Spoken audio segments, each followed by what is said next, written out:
We all know Itachi Uchiha was a genius ninja who ascended through the ninja ranks quite fast when he was young. Most notably, Itachi entered the Anbu Black Ops at age 11. But what exactly was Itachi required to do in order to gain a spot in the Anbu? The stuff I'll be going over in this video is from Itachi's Story Volume 1. Also, those of you who want to join the official Real Ninja Nation Discord, the link will be in the description. So, Itachi becoming an Anbu was heavily based on his personal goals and what steps were on that path towards those personal goals. Also, Itachi's father Fugaku was a proponent of Itachi joining the Anbu in order to have an Uchiha member near the center of the village, considering that the Anbu acted directly under the Hokage. Fugaku also knew there was a lot of friction between the two peacekeeping forces, the military police and the Anbu Black Ops, and having someone in between them could be useful. Plus, Fugaku wanted eyes inside the center of the village, considering that he knew the Anbu Foundation were secretly spying on the Uchiha clan. Lastly, Danzo also wanted Itachi under the command of the Hokage and the Leaf higher-ups in order to better keep tabs on the Uchiha. So Danzo was really excited to have Itachi as an Anbu, and it was his plan since he saw Itachi when he was young. Alright, so to give you the narrative of it, Fugaku, Itachi's father, made a proposal to the third Hokage about Itachi joining the Anbu Black Ops. Fugaku stated to the third Hokage that he felt Itachi wouldn't be able to use his abilities to the fullest in the military police force, and he wants to guide his son to a place that he can fully use his genius and unparalleled talents as a ninja. So when the third Hokage is with the rest of the Leaf higher up elders, he brings up Fugaku's proposal for Itachi to join the Anbu Black Ops, and the two little irrelevant elders, they kind of disapprove of it because they don't want an Uchiha near the center of the village. But Danzo and Hiruzen, they're okay with Itachi joining the Anbu.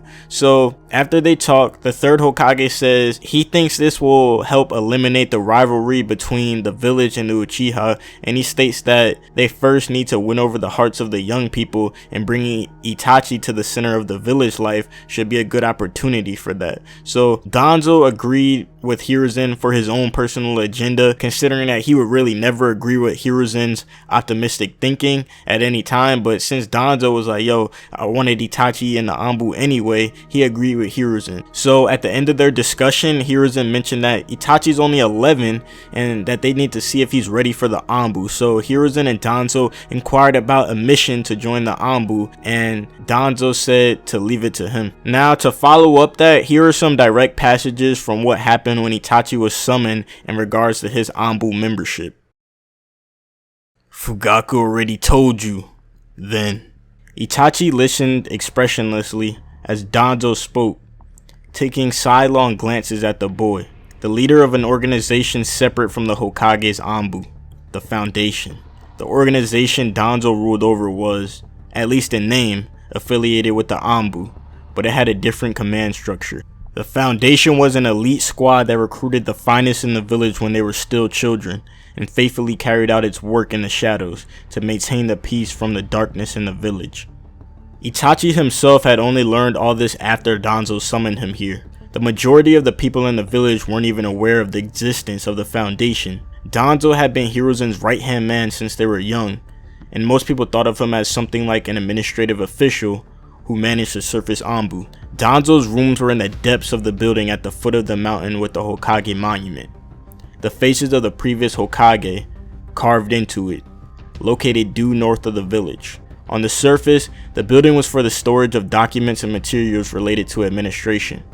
Most people normally never went anywhere near it. The back gates, where the members of the Anbu slipped out the village on their missions, were nearby.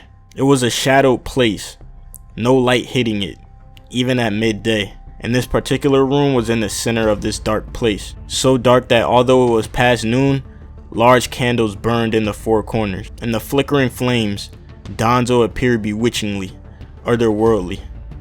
A statue of the Buddha in the middle of the night. A more cowardly person would no doubt cry and cower at just standing here like this. So I assume you have agreed to join the Anbu? Yes, Itachi replied briefly. The corners of Danzo's mouth turned up the slightest bit. His eyes, so narrow it was nothing more than a line in his face, was focused intently on Itachi.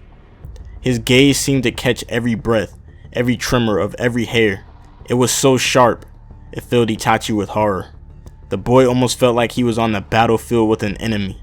There's resistance from above at having an Uchiha in the Anbu.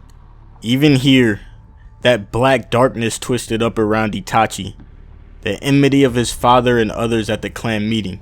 The prejudice and discrimination of the village ninja towards the Uchihas. As long as he stayed in Konoha, he would be shrouded in darkness. Which is exactly why it had to be the Anbu. Not because of his father's order. This is what Itachi himself wanted. The Anbu was an elite squad that only accepted select ninja from the village. If he distinguished himself there, the idea of building an unshakable position for himself as a pillar of the village moved out the realm of dreams and into reality. To change this village, he would have to become important. If he became Hokage, he would be able to change everything. The first Hokage of the Uchiha clan. Bit by bit, he was starting to see clear signposts on the path he must walk in order to remove war from this world. First, he would join the Anbu. He would distinguish himself there and establish himself as a central figure in the village. After that, Hokage. He would become Hokage and get rid of the village's prejudice towards the Uchiha. And Itachi's dreams didn't stop there. Once he was Hokage, he would be able to meet regularly with the people of influence from other places. If he worked together with the ninja from the other villages, he would be able to eliminate ninja rivalry. Once there was no more ninja, the daimyos would lose their means of making war. What lay beyond that was a world without war or fighting. For Itachi's dreams, the Anbu and becoming Hokage were nothing more than checkpoints. First, step number 1, join the Anbu. He had no time for the opposition of the village officials or members of the Anbu. He intended to overcome all resistance. An achievement is required to show us whether or not you are suitable for the Anbu. Do you mean a mission? Precisely. Danzo didn't move a muscle, frozen like a strange doll. Itachi had also not moved.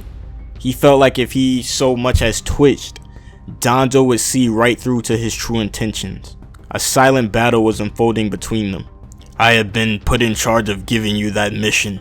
Danzo's being in charge meant that it would be a dark mission, where the light of the sun did not reach. Itachi had been long prepared for just such an eventuality and simply stared resolutely at Danzo. He cut to the heart of the matter. There is a man in the Anbu, age 34. From your perspective, he is already an old ninja, I suppose, Danzo said in a monotone, perhaps sarcastic or joking. Itachi didn't bother to react. After a period of flowing silence, Danzo started speaking once more. Although not as great as your own, many have seen great talent in him from the time he was a child. This man came up in the ranks through Genin and Chunin without incident and joined the Anbu at the same time he was promoted to Jonin. But he cut himself off, and the flames in the four corners flickered together. Recently, we learned he has been colluding with the village hidden in the mist. A traitor. The general framework of this mission coalesced in Itachi's mind. Only a very few people in the village know of this man's collusion, so the one to take care of him is me. I'm not finished. The cold voice shot through Itachi. Those who belong to the Anbu do their utmost to keep the people of the village from learning of their affiliation. On the surface, this man lives an average life as a jonin.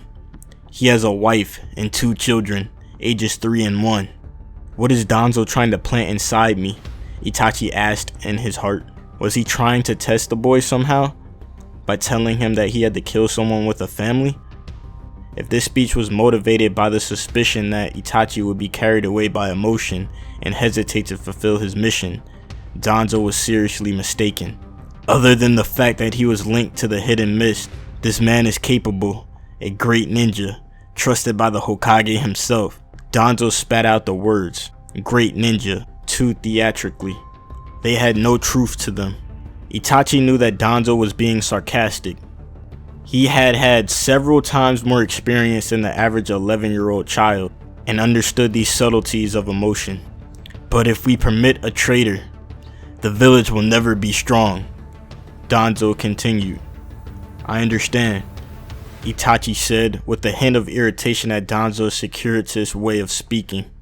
And then, as soon as the words were out, he regretted his own imprudence. Danzo had probably noticed that Itachi was annoyed, and also that he regretted it. Despite knowing the man had seen through him like this, Itachi didn't let it show on his face. He felt, to an unpleasant degree, the unfathomable darkness of this man who walked in the shadows of Konoha. For someone as insightful as you, this tale is quite roundabout. Forgive me. Not at all. But it is for the singular purpose of having you know this man. Itachi swallowed the question of why he had to know the man. Kill this man, Danzo instructed. Understood, Itachi replied immediately. Family or no, gifted ninja or not, a traitor was a traitor. This was his mission, whether he wanted it or not. Danzo stood up. It is likely obvious at this point, but I am convinced that the place you belong is the Anbu. You are permitted one comrade on this mission. I leave the selection of that person to you. Take whoever you trust the most. He went around the desk in the front of him and leisurely approached Itachi. Peace is actually a troublesome beast, he remarked, looking down at the boy's adult face and holding Itachi's gaze. It is hard to produce, but maintaining it is next to impossible. Itachi felt like Danzo was a tiny bit pleased with himself. People eat food. While one person is finishing the day's supper, another is suffering somewhere, with nothing to eat. When one person gets something, someone somewhere loses something. Bit by bit, these trivial inequalities warp the days of rest. The faces of the Uchiha clan gathered at the Nakano shrine popped up in the back of Itachi's mind. He clenched his teeth behind closed lips, unwilling to have the slightest change in his heart be noticed. There are always people suffering in the shadows of this fiction called peace. People burdened with darkness. Don't you think we should actually hold in contempt those who forget this fact and simply gorge themselves on peace? A smell that made him want to vomit penetrated his nostrils. When he realized that it was Danzo's breath, Itachi silently endured it. Unless there is someone totally free of emotion, to cut away the fraying bits on the edges of peace, this world will not see even a moment of tranquility. In other words, in this village, the someone shouldering this responsibility were the Anbu and the Foundation. Previously, I said you were the bearer of bad luck. Itachi remembered the day of his graduation from the academy. Your life will be ever shadowed by chaos. That's why you need to be strong enough to cut out the root of that chaos yourself. And you're saying the place where I can obtain that strength is the Anbu? The face covered in bandages on the right side nodded firmly. They say a wise man only needs a word, but you only need half a word. No, the first letter, but that cleverness will make you suffer. I'll suffer. Stop trying to hide yourself in front of me, Danzo said, placing a hand on Itachi's shoulder. The desire for true peace, wanting a world without war, is making you suffer. How did you? I know everything about you. Danzo opened his eye wide, revealing a darkness so deep it threatened to suck Itachi in.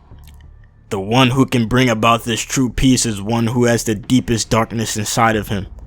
I believe you can become that person. His wicked lips stretched out in a smile.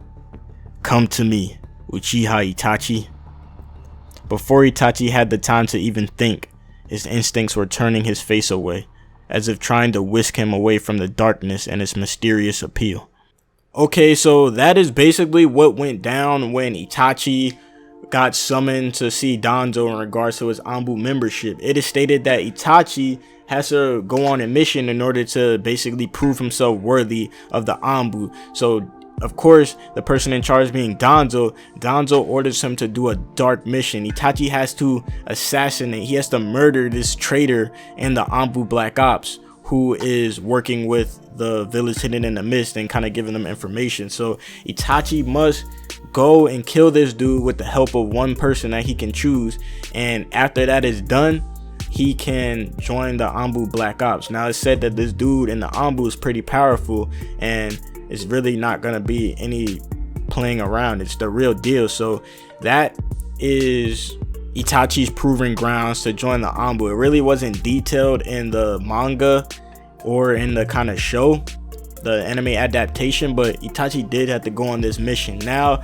if you want to hear more about this mission and what that mission actually went on to be like and who Itachi picked and all that other stuff, please get this video to 400 likes or just show immense support on this video, and I will continue this story of Itachi proving himself to be part of the Anbu Black Ops. So get this video to 400 likes or just show a crazy amount of support on this video in the comment section if you want me to continue and tell you the full story of how that mission went and all that other stuff. So thank you guys for watching. If you enjoyed, definitely leave your thoughts down below and leave a like on the video, of course. And it's your boy AnimeAnalyst, aka the young jiggy ninja.